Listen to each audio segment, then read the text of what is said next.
প্রেম তো সবাই করে, আমিও করছি। কে বর হিসেবে ভালো, বউ হিসেবে ভালো, এটার মধ্যে যাব না। যে গুজব নাকি গুজব না সেটাও আমি বলিনি। তো সে তার ওয়াইফ তখন ছিল বা তার বাচ্চার মা ছিল, সে মিথ্যা কেন বললো? শাহরিয়ার নাজিম জয় সে চ্যানেল একটা ইন্টারভিউ দিল আমাকে নিয়ে। সে আমাকে ওই যে একটা মেয়ে বলার, সে তো নিজেও আমাকে অনেক প্রপোজাল দেয়। 17 সালে হচ্ছে ওটা আমাকে সাকিব ভাই দিয়েছিল। ওই দিনও হচ্ছে আমার বার্থডের পরে সে এসেছিল, বার্থডেতে আসতে পারেনি, জন্মদিনে। তো তখন হঠাৎ করে আমার বাসায় গেল যে 1টা বাজে, 1টা-1:30 এরকম টাইম। তো তখন বললো যে তুমি ইয়ে করো, এরকম একটা স্ট্যাটাস দাও। আমি বলছি কেন? বলে তাহলে আমরা কালকে হাতিঝিলে যাব, যে তুমি আত্মহত্যা করতে চাইবা, আমি মনে করি তোমাকে বাঁচাবো। এইভাবে তখন আমার একটা সিনেমার প্রমোশন হবে। তো আমি ওইটা দিয়ে জাস্ট আমি দিলাম, দেওয়ার পরে তুমি চলে গেল 3:30টার দিকে। দিয়ে তো আমি ঘুমিয়ে গেলাম। সকাল থেকে থাউজেন্ড অফ কলস। পরে আমার আব্বু আম্মু তো খুব চেতে গেল, তুমি এরকম কথা মানে বলেছিলে, ঠিক না। পরে আমি অবশ্যই আবার ডিলিট করে দিলাম সকালে উঠে। এটা নিয়ে আসলে ভাইয়া খুব মাইন্ড করলো, হ্যাঁ আমি তোমাকে নিয়ে প্ল্যান করলাম, তুমি কেন এটা করলা, এরকম। কে বর হিসেবে ভালো, বউ হিসেবে ভালো, এটার মধ্যে যাব না। আমি বলেছিলাম যে আর্টিস্টদের সবকিছু সাসপেন্স থাকা উচিত। আমি যদি বলেই দিলাম বা সে যদি বলেই দিল তাহলে তো হইলো না। হতেও পারে আবার নাও পারে। আমার দিক থেকে আমি মানে হাজবেন্ড হিসেবে কে কেমন আমি কিভাবে বলবো? আমি তো বিয়ে করার পরেই বলবো যে হাজবেন্ড হিসেবে কেমন।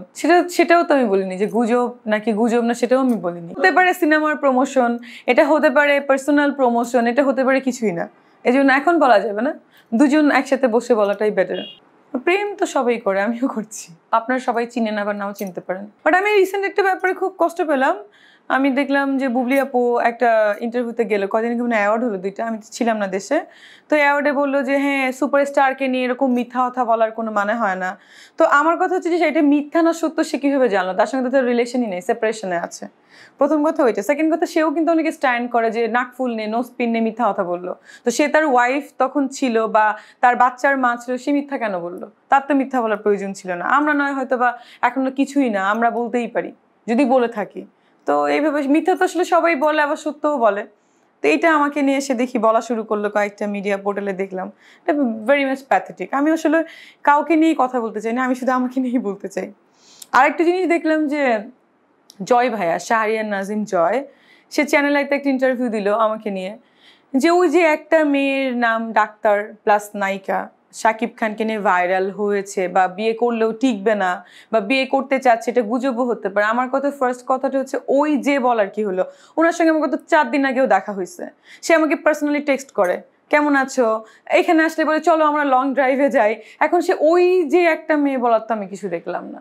আমার কথা হচ্ছে তুমি বলো যে মিষ্টি জান্নাত আছেন একজন আর্টিস্ট, ওনাকে নিয়ে এভাবে বললে কি প্রবলেমটা হইতো? আমি বুঝি না যে মিডিয়ার বাইরে একটা ভাবে কথা বলে, সামনে ক্যামেরার সামনে আসলে ওই যে সেই যে উনি বলতে পারতো না কেন? সুপারস্টারকে নিয়ে আমি বলতে পারবো না? কোথাও কি লেখা আছে সংবিধানে? That's the thing. আমি খুবই শক, মানে আমি কিন্তু ওরকম ভাবে কিছুই বলিনি। এক একজন আমাকে নিয়ে এরকম করে বলে যাচ্ছে, এক একজন আমাকে নিয়ে ভিউ বাড়াচ্ছে। তারা কিন্তু ভিউ বিজনেস করছে, তাদের আমাকে নিয়ে বলে সে হিট হচ্ছে। সে আমাকে ওই যে একটা মেয়ে বলার, সে তো নিজেও আমাকে অনেক প্রপোজাল দেয়। সে আমাকে নিয়ে লং ড্রাইভে যেতে চায়, সে মেসেজ করে চলো আমরা ওটিটির একটা কাজ করি। ওই যে বললো মানে পরশুদিন দেখা হলো তার সঙ্গে আমার, তার সঙ্গে আমি 4টা শো করেছি। ওই যে মানে কি?